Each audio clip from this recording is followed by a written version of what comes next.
네, 한 주간의 삶도 성령 충만하시고 또 행복한 삶이 되시길 축원합니다. 고향이라는 게 뭘까요? 고향. 고향이 무엇일까요? 네, 우리 사전적인 의미를 제가 이렇게 찾아보니까 이 고향이라는 게 뭐냐? 자기가 태어나서 자란 곳, 그리고 조상 대대로 살아온 곳, 또 마음에 깊이 간직한 어떤 그립고 정든 곳, 이제 이것이 고향이다 이렇게 이야기를 합니다. 우리나라에 계신 분들은 이렇게 명절에 그래도 왔다 갔다 하지만 실은 타국으로 이제 이민 가서 사시는 분들, 이런 분들 입장에서는 외국에서 살다 보면 이렇게 향수병이 이렇게 걸리게 된다고 하죠. 그래서 아무리 좋은 환경에 살았어도 내가 태어났던 땅, 그리고 그 음식, 모국어가 그리운 겁니다. 늘 이렇게 외국말만 들리다가 저도 그 선교지에서 이렇게 있다가 국내로 들어왔는데 한국말들을 하시는데 얼마나 신기했는지 몰라요. 그러니까 늘 이렇게 외국 언어 속에 살다가 한국말 하시는 분들과 이렇게 만날 때 그 기쁨이 있다라는 거죠. 얼마 전에 그 저희 아내 생일이어서 저희 가족들과 아무튼 우리 아내 생일을 축하해 주기 위해서 여러 가지로 이제 막 준비도 하고 그렇게 해서 이제 축하를 했습니다. 제가 어떻게 애를 썼을까요? 안 썼을까요? 네, 감사합니다. 네, 네, 아무튼 그 생일을 축하하기 위해서 여러 가지 애를 썼는데 그런 모든 애 쓴 것이 이게 비교도 안 될 한순간에 그게 별로 의미가 없어지는 사건이 하나 있었습니다. 그게 뭐냐면 저희 장모님께서 가족 톡에다가 축하 문자를 하나 보내셨는데 그 한마디 길게 쓴 것도 아니에요. 그 한마디 썼는데 그 한마디에 제가 노력해서 생일 축하한 것은 아무것도 아닌 그 한마디는 어느 누구도 흉내낼 수 없는 그런 한마디의 감동이 있었습니다. 그 한마디가 뭐였냐? 이렇게 쓰셨더라고요. 우리 딸 52년 전 오늘 아침에 처음 만난 날이었네. 이렇게 이렇게 썼더라고요. 그래서 그 한마디 속에 참 52년 전 오늘 아침이 처음 만난 날이었네라는 이제 그 한마디 속에 처음 만날 때부터 지금까지 딸아 나는 언제나 네가 기댈 수 있는 언덕이야. 딸아 네가 언제나 돌아올 수 있는 고향이 나다. 딸아 뭐든지 용서해 줄 수 있고 뭐든지 받아들여 줄 수 있는 그 품이 내게 있다. 이렇게 말씀하시는 것 같았어요. 그러니까 그 말 한마디에 모든 게 담겨 있는 거죠. 어쩌면 우리에게 고향이라는 곳이 그런 곳이 아닌가 하는 생각을 해봤습니다. 주님께서도 그 제자들과 함께 여러 가지 말씀들을 가르치시다가 제자들에게 이런 말씀을 하신 적이 있어요. 이렇게 말씀하시죠. 적은 무리여 무서워 말라. 너희 아버지께서 그 나라를 너희에게 주시기를 기뻐하시느니라. 그러니까 우리 인생 가운데 하나님께서 우리에게 주시는 영혼의 고향이 있다는 거예요. 하나님 나라인데 그 하나님 주시기를 아까워하지 않으시고요. 그 하나님 주시기를 기뻐하신다는 거예요. 사람은요 하나님에 의해서 이게 인간이 창조가 된 겁니다. 그런데 하나님께서는 우리를 만드실 때 뭐 기계적으로 이것을 막 찍어내듯이 그렇게 만드신 분이 아니시고 마치 그 어머니가 자식을 낳듯이 그렇게 우리를 창조하셨다라는 거죠. 왜냐하면 그렇기 때문에 어머니가 자식을 낳을 때 탯줄이 이렇게 잘라지지 않습니까? 그러나 탯줄은 잘라지지만 그 어머니와 자식의 마음은 연결이 되어 있잖아요. 우리가 하나님께서 우리를 만드셨기 때문에 하나님과 우리와 이렇게 사귐을 통해서 연결되어져야 우리의 마음이 평안하고요. 우리의 마음에 안정감이 있는 거예요. 그런데 하나님하고 그래서 하나님 없이 내가 이렇게 하나님과 끊어져서 살면 나도 모르게 우리는 이러짐의 상태를 경험할 수밖에 없다라는 거죠. 우리가 잃어버려진 어떤 그 상태, 그런 현상이라는 게 뭐냐 하면 이 땅에 살 때 실은 때로는 내가 막 살아있는데 별로 내가 살아있는 것 같은 느낌이 막 안 들 때가 있어요. 그것은 어쩌면 지금 내가 하나님과 관계가 이렇게 지금 끊어져 있는 상태일 수 있다는 거죠. 어떤 때는 그런 때가 있죠. 내가 지금 무엇 때문에 사는지, 무엇 때문에 내가 지금 존재하는지 그런 게 괜히 의문이 되고 그렇게 궁금해지는 그런 때가 있다는 겁니다. 그렇다라는 것은 무슨 이야기입니까? 내가 지금 하나님과 뭔가 멀어져 있다는 거죠. 그래서 많은 사람들이 실은 자신이 살아있음을 좀 느끼기 위해서 막 즐겁고 재미있는 일을 막 이렇게 경험합니다. 그리고 심지어는 이 살아있다는 걸 막 느끼기 위해서 위험한 일도 마다하지 않고 막 도전해 봅니다. 그렇게 하면서 맞아, 내가 살아있어, 이걸 막 느끼지만, 그러나 그것은 한순간뿐이에요. 그렇게 여러 가지 우리가 노력하는 모든 것들이 결국은 우리에게 진짜 만족감을 주지는 못한다라는 거죠. 때로는 어떤 사람 보니까 배 터지도록 먹어보는 거예요. 그런데 먹어도 허기짐은 사라지지 않고 안타깝게 배만 나오는 거죠. 그러니까 이게 허기진 마음이 사라지지 않는 거예요. 그러니까 주변에서 자꾸 이렇게 먹으려는 사람이 있으면 나무라지 마세요. 뭔가 그 사람에게는 지금 뭔가 마음이 허기진 거예요. 먹어도 채워지지 않는 그런 상태가 바로 이 잃어버려진 상태라는 거죠. 오늘 우리가 읽었던 말씀에 보면 예수님께서 누가복음 이 15장에서 이 본문에서 온통 이 비유의 말씀들만 가득 채워져 있는 이 15장입니다. 근데 15장에 이 세 가지 비유가 나오는데 이 세 가지 비유가 다 하나같이 연결되어 있어요. 어떤 내용이냐면 1절부터 7절까지는 잃어버린 그 양의 비유가 있고요. 8절부터 10절까지는 잃어버린 동전의 비유, 그리고 11절 이후에는 보면 잃어버린 아들의 비유, 그래서 탕자의 비유라고도 하죠. 이제 이런 비유들이 쭉 설명이 되는데 하나같이 다 무슨 이야기를 하는 거냐면 잃어버린 자들에 대한 이야기를 합니다. 자, 그런데 그 비유의 말씀을 그래서 우리가 이제 대부분 성경을 보면서 많이 그동안 들어왔고, 그래서 우리가 대부분 이 비유를 통해서 뭘 생각합니까? 하나님은 한 마리도 이게 잃어버리지 않기 위해 소중히 여기시는 하나님이시다. 우리가 대부분 이제 그렇게 생각을 하죠. 그래서 우리가 대부분 이제 이 말씀 속에서 이런 생각들을 합니다.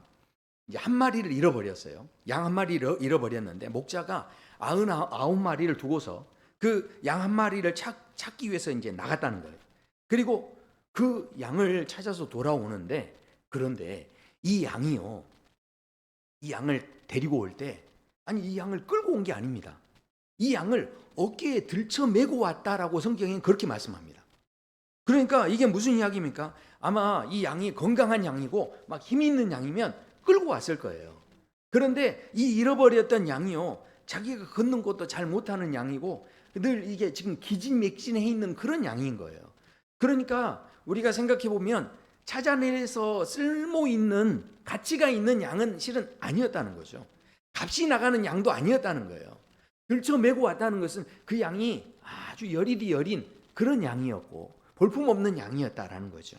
인간적으로 보면 가치가 없음에도 불구하고, 그런데도 불구하고 예수님께서 그 양을 굉장히 지금 그 목자가 그 양을 굉장히 소중히 여겼다 하는 것을 실은 이제 이 비유를 통해 보게 되죠. 잃어버린 이제 한 드라크마라고 하는 그 이야기 속에도 이게 마찬가지입니다.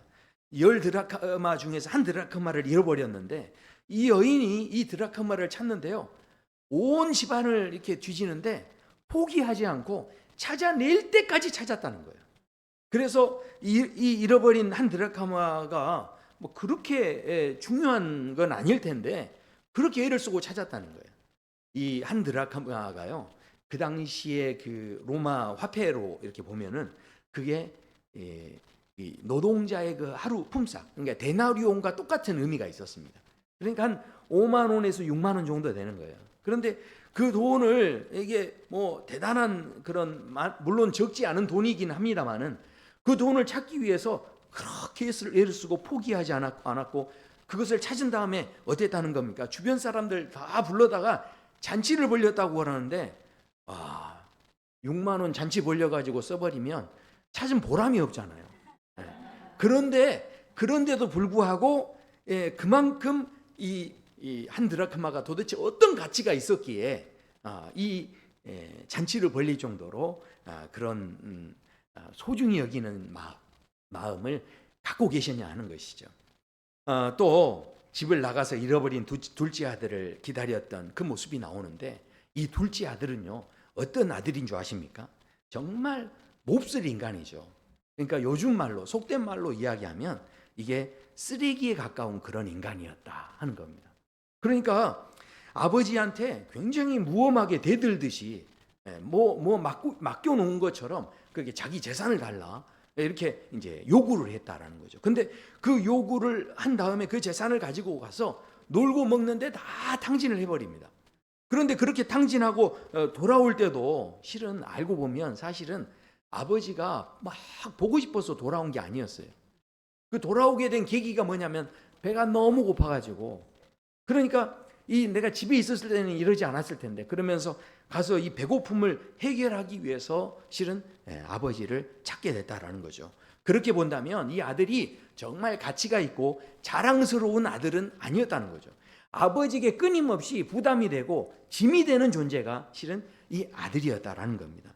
그런데도 불구하고 아들이 올 때 아들보다 먼저 누가 이 아들을 발견하냐면 아버지가 발견했다는 거예요. 그것은 무슨 이야기입니까?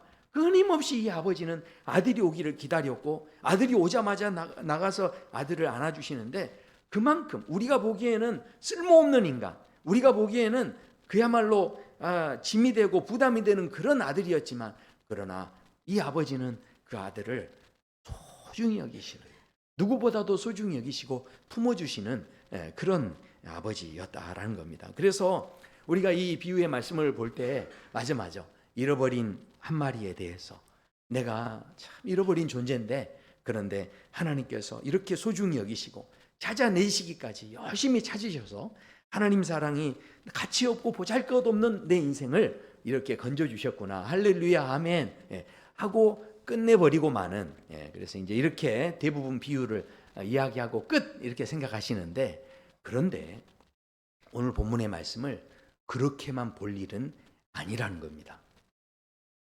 오늘 본문을 우리가 지금 이렇게만 생각하는데, 이 말씀에, 이 비유의 말씀에 진짜 핵심이 있어요. 이 핵심을 놓치면 안 된다는 거예요. 자, 지금 이 말씀의 진짜 핵심은요, 잃어버린 양에게 핵심이 있는 게 아니라는 겁니다. 자, 왜냐하면 오늘 본문의 시작을 보시면 이렇게 시작이 되어 있어요. 모든 세리와 죄인들이 말씀을 들으러 가까이 나오니. 자, 이 모든 세리와 죄인은요, 이 이스라엘 사람, 유대의 사람들에게 있어서는 굉장히 지금 저주받은 사람, 하나님께 벌받은 사람, 그리고 있어야 할 자리가 아닌 자리에 있는 그 죄가 가득 넘치는 그런 사람들이죠. 그러니까 가까이에서는 안 될 사람들입니다. 자, 그런데 그런 대상들이 예수님께 왔을 때 경멸의 대상이었던 이 사람들을 예수님은 기꺼이 받아주시고 그들에게 말씀해 주시고, 심지어 유대 문화 속에서는요, 아무하고나 밥을 먹는 게 아니에요. 밥을 먹을 때는 이렇게 아주 가까운 사람들하고 이렇게 밥을 먹는 겁니다. 자, 그런데 이 죄인들하고 세리들하고 이 밥을 먹었다는 거예요. 자, 그렇다는 것은 지금 예수님께서 이 식사까지 이렇게 하는 관계가 됐다는 것은 서로 가까워지고 부정한 관계가 됐다, 이렇게밖에 볼 수 없는 거죠. 그래서 이 바리새인들이 이것 때문에 어떻게 했냐? 수근수근했다는 거예요. 수근수근했다. 자, 보십시오. 이 사람들이 2절에 보면 죄인들을 영접하고 음식을 같이 먹는다라고 하면서 예수님에 대해서 수근수근했다는 거예요. 자, 그때 그 수근수근하는 가운데 그때 예수님께서 뭘 하시냐면 그들에게 이 비유로 말씀하시되, 이렇게 말씀합니다. 그러니까 오늘 본문의 이 비유는 잃어버린 한 마리에게 그 초점이 있는 게 아니고요. 오늘 이 본문은 오히려 지금 예수께서 그들에게 비유로 말씀하시려는데 이 그들이 누구겠습니까? 그러니까 이 비유를 하실 때 잃어버린 한 마리 양에게 하시는 말씀이 아니고 실은 남아있는 99마리를 향해서 지금 도전하시는 말씀이라는 거예요. 잃어버린 한 드라크마가 아니라 잃어버리지 않은 9 드라크마에 해당된다라고 생각하는 사람들에게 지금 들려주기를 원하시는 말씀이라는 거예요. 그러니까 잃어버린 둘째 아들이 아니라 집안에서 함께 있는 큰 아들에게 지금 주시고자 하는 이제 그런 말씀이라는 거죠. 다시 한번 이야기하면 이 말씀은요, 잃어버린 자, 세리와 죄인들이 예수님께 나왔지만 그러나 지금 오늘 이 비유의 말씀은 이 세리와 죄인들에게 하시는 말씀이기보다는 바로 바리새인과 사두개인들을 향해서 지금 주시는 말씀이었다라는 것이죠. 자, 그렇다고 한다면 생각해 보십시오. 오늘 본문은 그러면 한 마리가 소중하다. 잃어버린 양을 어떻게든 예수님이 이렇게 찾아가시는데 이 한 마리가 너무 소중하다. 이런 말씀을 하셨다라기보다는 결국은 이 바리새인들을 향해서 뭔가 이 하나님께서 주시고자 하는 그 마음이 있었다는 거예요. 단순히 잃어버린 거 소중히 여기자, 지금 그런 문제가 아니라는 거예요. 그래서 그걸 가지고 우리를 위로해 주시고 끝나는 그런 내용이 아니라는 겁니다. 그렇다면 이 바리새인과 사두개인들에게 예수님께서 지금 뭘 이야기하고자 하시는가 하는 거예요. 그래서 오늘 실은 이 비유 가운데 보면 비유 마지막 말마다 반복되는 이야기가 있습니다. 자, 오늘 이렇게 말씀하죠. 이 바리새인과 서기관들에게 이렇게 이야기해요. 내가 너희에게 이르노니, 이 비유를 이야기하신 다음에 이와 같이 죄인 한 사람이 회개하면 하늘에서는 회개할 것 없는 의인 99으로 말미암아 기뻐하는 것보다 더하리라. 아멘. 그러니까 이 회개할 것이 없다는 것은 그만큼 이 사람의 삶에 흠이 없다는 거죠. 자, 그런데 이 말씀을 보면 누가 봐도 의인 99명 마리는 굉장히 실은 귀한 존재죠. 지금 하나님 나라는요, 그런데 하나님 나라는 어떤 나라라는 겁니까? 귀한 99마리를 위한 나라가 아니고 누구를 위한 나라라는 거예요. 죄인 한 사람이 회개하고 돌아올 때 그를 위해 준비되어 있는 것처럼 말씀하시는 그런 내용이라는 거죠. 근데 오늘 말씀에서 오해하시면 안 되는 게 의인 99을 하나님은 그럼 기뻐하지 않으시는 게 아닙니다. 의인 99으로 말미암아 기뻐하시는 거예요. 그런데 그 기뻐하는 것보다 한 마리가 이렇게 돌아오면 그걸 더 기뻐하신다는 거죠. 자, 우리가요, 실은 하나님 앞에서 회개할 것이 없이 흠이 없다는 게 실은 이게 가능한 게 아닙니다. 어떤 집사님이 자기가 신앙생활 굉장히 잘하신다고 이렇게 생각하시는 집사님이 있었어요. 그래서 교회에서 있을 때마다 장로님이 이러면 안 되고 뭐 권사님들 이러면 돼요. 그러면서 교인들 막 이렇게 지적하고 막 흉을 보고 막 이런 집사님이었는데 이분이 죽어서 천국에 갔대요. 근데 천국에 이제 가가지고 그 천국 입구에서 이제 천국으로 갈지 지옥으로 갈지 결정이 되는 거예요. 자, 그런데 그 입구에 가봤더니 신기하게 입구에가 시계가 많이 걸려 있더라는 거예요. 그래서 저 시계가 도대체 뭐냐 하고 봤더니 그 시계 밑에는 이름이 다 써 있어요. 그래서 너무 궁금해가지고 베드로에게 물어봤대요. 그 옆에 있는 베드로 사도가 이제 이야기를 해주는데, 여기 걸려 있는 시계는 세상에서 사람들이 살 때 이게 나쁜 일을 한 만큼 시계가 빨리 돌아간다는 거예요.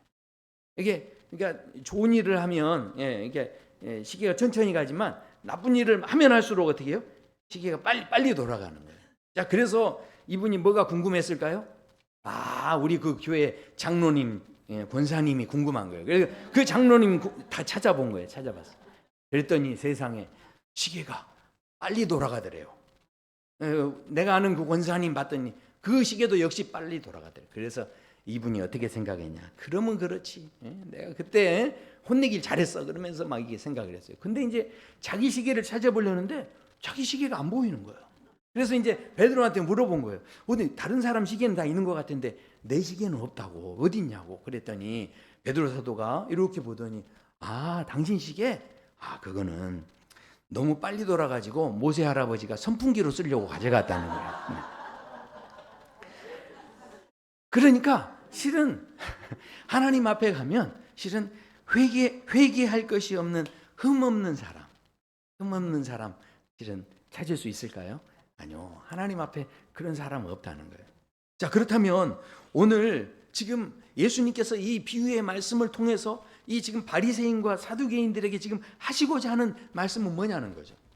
이 세 가지 비유가 쭉 흘러가는데 동전의 비유에서도 이 회개하는 자를 기뻐하신다는 말씀을 하신 다음에요. 그 다음에 마지막 결론에서 이렇게 말씀하십니다. 한번 같이 읽어보실까요? 이 내 동생은 죽었다가 살아났으며 내가 잃었다가 얻었기로 우리가 즐거워하고 기뻐하는 것이 마땅하다 하니라. 아멘. 우리가 즐거워하고 기뻐하는 것이 마땅하다. 그러니까 지금 이 말씀은요, 이 세 가지 비유의 말씀을 통해서 지금 예수님께서 무슨 이야기를 하신 거냐면, 내 마음을 좀 알아줘, 내 마음. 그러니까 지금 내가 지금 얼마나 기쁜 줄 알아? 내 기쁨을 좀 알아줬으면 좋겠어. 지금 이 바리새인과 사두개인들에게 지금 그 이야기를 하시는 거예요. 그러니까 이게 무슨 이야기냐면, 한 마리의 양을 이렇게 찾아왔던 그 목자의 마음, 그 양을 찾아가지고 어깨에 이렇게 들쳐매고 이렇게 오시는데, 와가지고요 그냥 있지 않고 잔치를 벌렸다는 거예요. 그러면 그 잔치를 벌리는 거, 한 마리 찾은 거하고 잔치 비용하고 계산해 보면 이게 어떻게 봐도 손해 아닙니까? 이익이 될 수가 없는 거예요. 그런데도 불구하고 잔치를 벌릴 정도, 그러니까 이게 그 정도로 잔치를 벌렸다면 이게 어떻게 되는 겁니까? 얼마나 기뻤으면, 이게 설명이 안 돼요. 얼마나 기뻤으면 이걸로밖에는 설명이 안 되는 거예요. 얼마나 좋으셨으면 이걸로만 설명이 되는 거예요. 그러니까 지금 이 비유에서 진짜 핵심은 뭐냐면요, 얼마나 좋으셨으면. 이게 진짜 우리가 봐야 할 아주 중요한 이야기라는 거죠. 지금 한 드라크마가 있는데 이거를 찾았다는 거예요. 그랬는데 옆에 있는 벗들을 다 부르고 이웃들을 다 불러 모아가지고 6만 원으로 잔치하려면 생각해 보십시오. 10명만 이렇게 불러가지고 했어도 이게 6천 원밖에 안 되는데, 그러면 1인당 6천 원? 아니, 잔치 비용으로 6천 원이 말이 됩니까? 잔치를 벌리려고 하면 얼마나 해야 돼요? 그래도 한 5만 원씩은 해야 좀 그럴듯한 잔치가 되지 않겠습니까? 그러니까 지금 이 한 드라크마로는 실은 비교도 안 되는 그런 잔치를 지금 벌인 겁니다. 그러면 6만 원 찾은 것, 아까 말씀드렸듯이 전혀 보람이 없는 거 아닙니까? 계산으로 따지면 전혀 이 계산이 안 되는 일인데, 그런데 뭘로만 설명이 돼요? 얼마나 기뻤으면, 얼마나 기쁘셨으면 그렇게 했냐는 거죠. 둘째 아들이 돌아왔는데, 둘째 아들이 앞으로 어떻게 될지, 이 인간이 어떻게 이제 변할지, 어떻게 바뀌어질지, 그거는 질문하지도 않으세요.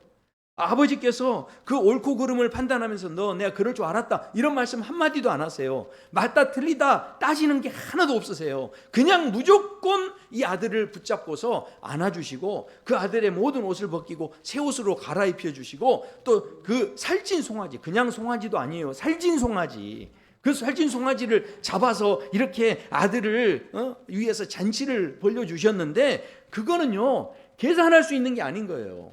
이게 하나로만 설명되는 거예요. 얼마나 기뻤으면.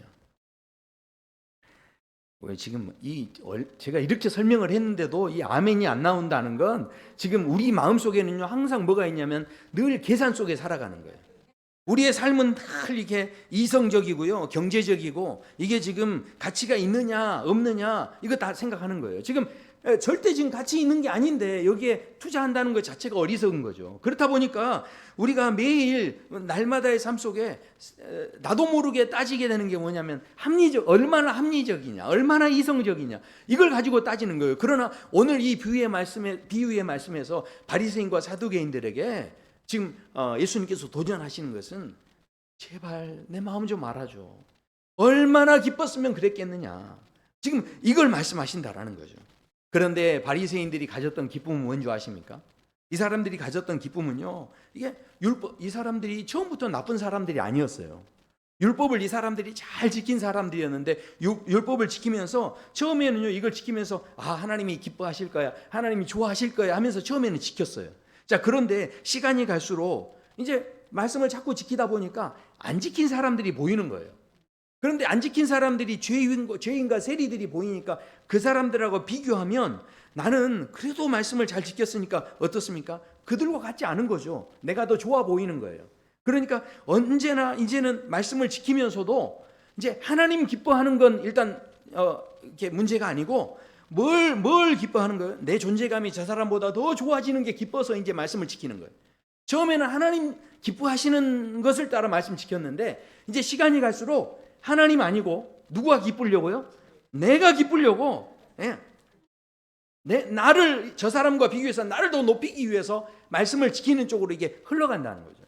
근데 이게 바리새인과 사두개인만의 문제가 아니라는 겁니다. 우리도 신앙생활하다가 이럴 수 있다는 거예요. 어떤 분이 아주 이분이 이제 지혜로운 분, 그러니까 지혜로운 게 아니고 꾀가 많은 분이세요. 그래가지고 이분이 자기 아내에게 생일이 되면요 선물을 할 때요 이분은요 엄청 좋은 선물을 한대요. 아무튼 최고로 좋은 선물을 하는데 이분이 선물을 할 때마다 고민한대요. 이왕이면 선물을 하나 할 때도 그 중에서도 최고로 비싼 거 이거 선물을 하시는 거예요. 그래서 지난번 선물에는 어떤 선물을 했냐 하면 지금 지금 이 나라에서 이게 출시되는 제품 중에 제일 좋은 이 디지털 카메라를 가장 비싼 걸로 해가지고 딱 사서 이게 선물을 했다는 거예요. 그러니까 그 듣고 있던 사람이 와 세상에 아니 그 비싼 걸 그렇게 선물하셨냐고. 그러면 아니 부인께서 굉장히 사진에 취미가 있으신가 봐요. 그러면서 옆에서 물어봤대요. 그랬더니 그 남편이 하는 이야기가 아니요 저희 집사람은 사진에 별로 관심이 없다는 거예요. 아니 그러면 왜 그렇게 비싼 걸 사줬냐고. 그러니까 집사람한테 그걸 사주면 집사람이 몇 번 안 쓰다가 버릴 거 아니냐고. 그러면 그때 그거를 자기가 쓰려고 그런다는 거죠. 그러니까 이게 뭡니까? 자기가 사고 싶은데 자기 쓰겠다고 사면 아내가 칭찬해 주겠어요?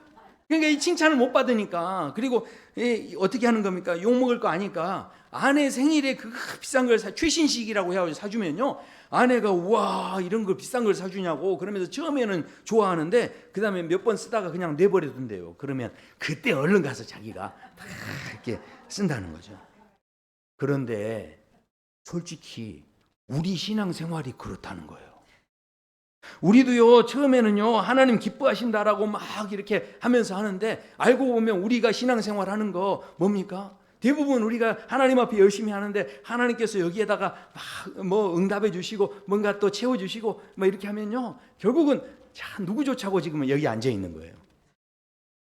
지금 이 명절에 집에 쉬지도 못하고 이 자리에 오셔가지고 왜 지금 여기 앉아 계신 거예요?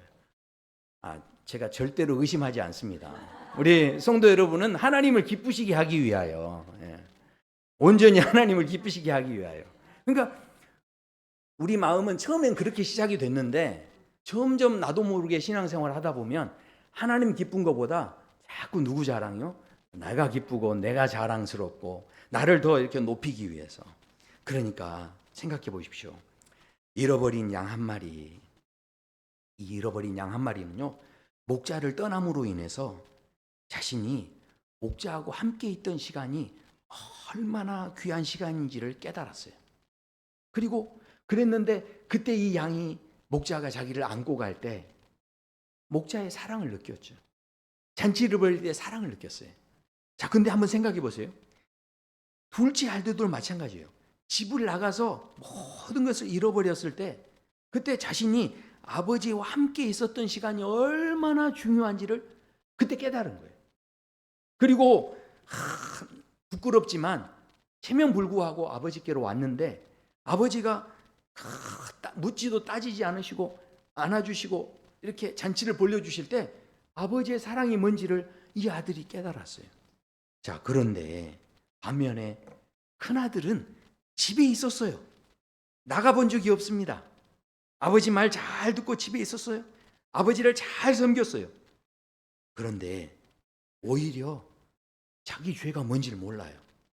같이 있으면서도 아버지를 섬긴 걸 자랑거리로 생각합니다. 같이 있었으면서도, 그러니까 큰아들은 같이 있었으면서도 아버지와 함께하는 시간이 얼마나 좋은 건지, 이게 얼마나 복된 건지, 이게 얼마나 기쁜 건지를 누구만 몰랐어요. 떠나갔던 아들은 알고 돌아온 거예요. 그런데 정작 아버지 곁에 있던 큰아들은 아버지와 함께 있는 것이 얼마나 기쁘고 행복한 거예요. 그냥 그게 당연한 것줄만 안 거지 그게 얼마나 기쁘고 좋은지는 모르는 사람이 그 중에 누구였냐면 큰아들이었다는 거예요. 오늘 이 말씀에서 자 그러면 우리 모두 다 가출합시다. 지금 이 이야기를 하는 게 절대 아니에요. 절대 아니에요. 예수님께서 지금 이 비유의 말씀을 왜 주시겠냐는 거죠. 사랑하는 성도 여러분, 믿음이 뭐라고 생각하십니까? 믿음은 하나님께서 우리에게 주신 선물이죠. 근데 그 믿음을 선물로 받을 때 너무 좋았어요. 근데 믿음 가지고 그 다음부터 뭐 하냐면 우리가 대부분요, 맞아, 믿음 가지고 내가 이제 뭐 하면 좋겠습니까? 믿음 가지고 뭐 하면 좋겠어요? 믿음 가지고 시험 이겨내고 환난을 이겨내고 믿음 가지고 능력을 누리고 믿음 가지고 기도 응답 받고 믿음 가지고 사명을 이루고 할렐루야. 근데요, 믿음 가지고 그거 하는 게 중요한 게 아니에요. 물론 믿음 가지고 그 일을 하면 너무 좋겠지만 믿음의 진짜 핵심 가치는 거기에 있지 않다는 거예요. 믿음 가지고 우리가 해야 할 게 뭐냐? 정말 붙잡아야 될 게 뭐냐? 뭔가를 하나님 앞에서 내가 이겨내고 막 승리하고 뭔가 업적을 이루고 그것보다 더 먼저 해야 할 일이 하나 있어요. 이게 뭐냐? 로마서에 보면 이렇게 말씀합니다. 그러므로 형제들아, 그러므로. 그러니까 이 말씀을 보면요, 로마서 1장부터 11장까지가 우리가 죄인이었지만 그러나 하나님께서 우리를 사랑하셔서 구원해 주셨는데 우리는 그래서 의인은 믿음으로 말미암아 살리라. 우리에게 그래서 믿음을 선물로 주셨다는 거예요. 우리는 믿음의 사람이라는 거예요. 그 이야기를 계속 합니다. 그러므로 이렇게 하는 거예요. 이제 그러므로 자 형제들아, 자 한번 읽어보시죠. 내가 하나님의 모든 자비하심으로 너희를 권하노니 너희 몸을 하나님이 기뻐하시는 거룩한 산 제물로 드리라. 이는 너희가 드릴 영적 예배니라. 아멘. 그러니까 믿음 가지고 뭔가 대단한 일을 하는 게 중요한 게 아니고요, 믿음 가지고 누구에게 기쁨이 되길 원하십니까? 하나님이 기쁨이 되길 원하신다는 거예요. 그러니까 믿음 가지고요, 실은 기쁨이 되려면 이게 지금 무슨 이야기입니까? 이게요, 하나님에게 기쁨이 어떻게 기쁨이 될 수가 있어요? 2절에 보면 말씀하죠. 너희는 이 세대를 본받지 말고 오직 마음을 새롭게 함으로 변화를 받아 하나님의 선하시고 기뻐하시고 온전하신 뜻이 무엇인지 분별하도록 하라. 한마디로 이야기하면 아버지의 마음이 뭔 줄 알아? 그 이야기예요. 예배 시간에 와서 우리가 지금 해야 할 일이 뭐냐면 이 예배 시간에 나를 영적인 제사로 나를 드린다는 게 뭡니까? 결국은 이 자리에 예배 시간에 와서 내 기쁨을 위해 내 뭔가 원하는 것을 이루기 위해 이 자리에 있는 게 아니고요, 진정한 예배 속에는 뭐가 있냐면 나를 온전히 드리는 거예요. 정말로 우리가 하나님 안에서 이 예배 시간마다 아버지의 마음을 알 수 있다는 것, 그것이 얼마나 귀한 일인지 모릅니다. 오늘 이 비유의 말씀을 통해서 예수님께서 그런 말씀을 하시는 거예요. 물론 잃어버린 양을 찾는 그 소중함을 내가 가지고 있지만 그러나 바리새인과 사두개인들에게 말씀하시는 거죠. 내 마음 좀 알아줘. 내가 무엇 때문에 기뻐하는지 너희가 좀 알아줬으면 좋겠어. 나한테 내가 계산하고 따지고 옳고 그름을 따지고 그렇게 해서 이게 맞고 저게 틀리고 그걸 따지는 게 지금 중요한 게 아니야. 내게는 그 한 영혼을 위해 그렇게 하나도 아까워하지 않은 그런 잔치하는 마음을 내가 가지고 지금 너희에게 다가가고 있는데 내 마음 너희가 좀 알아줬으면 좋겠다. 함께 좀 기뻐해 줬으면 좋겠다. 그렇게 말씀하시는 거죠. 고든 맥도날드라는 목사님이 이렇게 말씀하셨어요. 웬만한 일에는요, 이 세상 사람들도 뭐 로타리 클럽도 있습니다. 세상 좋은 기관들도 있어요. 근데 교회 못지않거나 교회보다 더 낫게 선한 일을 많이 한다는 거예요. 그러나 세상 사람들이 못하는 일 하나가 있어요. 교회만 할 수 있는 일. 그게 뭐냐면 세상은 은혜를 베풀 수 없어요. 그러나 이 교회에서 아버지는 세리와 죄인들을 품으셨다는 거예요. 그들에게 은혜를 베푸셨다라는 것이죠. 사랑하는 성도 여러분, 지금도요, 세상에는 잃어버린 상태에 있는 많은 사람들이 있어요. 그 사람들이 기댈 언덕이 없는, 기댈 언덕을 도무지 느끼지 못하는 그렇게 삶을 살아가는 사람들이 있어요. 돌아갈 고향이 없는 사람들이 있습니다. 용서하고 받아들여 줄 수 있는 품을 전혀 느끼지 못하는 사람들이 있어요. 그런데 하나님께서는 지금도 그들을 찾아다니세요. 그들에게 찾아가셔서 그들을 안아주세요. 웬만큼 하고 나서 나 이제 포기할래 그러면서 포기하시는 법이 없으세요. 하나님께서는 찾아낼 때까지 찾으세요. 끝까지 찾으세요. 그리고 아들을 주시기까지 하나도 아까워하지 않으시고 그들을 찾아내시고 그걸 찾으시면서 기뻐하신다라는 것이죠. 그 예수님께서 우리에게 말씀하세요. 달란트를 나눠주시면서 착하고 충성된 종아, 결국 뭐라고 하십니까? 내가 내게 많은 것을 맡기리니, 내가 적은 일에 충성했으며 많은 일을 맡기리니 뭐라고 하십니까? 내 주인의 즐거움에 참여할지어다. 지금 하나님께서 오늘 이 말씀을 통해서 우리 모두에게 이 아버지의 즐거움에 참여하기를 원하세요. 우리 사랑누리 교회가요, 이런 잔치하는 그런 공동체가 되기 원합니다.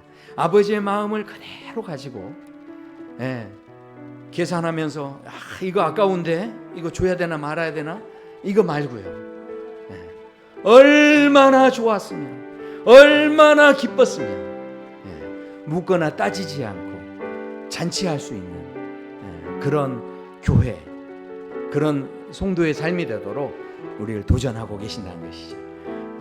기도, 우리 찬양하고 한번 기도하시겠습니다.